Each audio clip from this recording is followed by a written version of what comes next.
travail a droit à une retraite digne.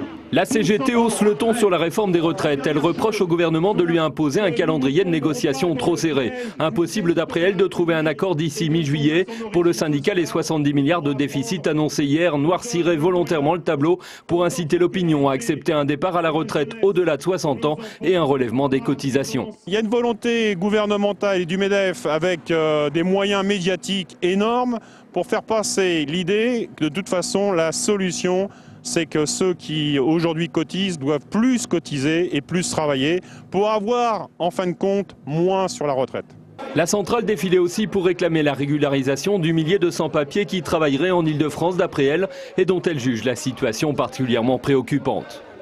Les patrons aujourd'hui, on le sait bien, ne peuvent pas continuer à embaucher impunément des travailleurs sans papier, des gens sans droit, avec toutes les conséquences que ça suppose.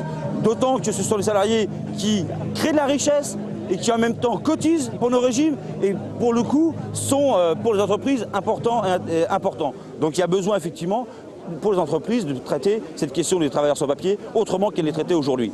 Le nouveau secrétaire d'État s'inquiète aussi d'entendre Georges Tron. Le nouveau secrétaire d'État annonçait le non-remplacement l'an prochain de 34 000 fonctionnaires partant à la retraite.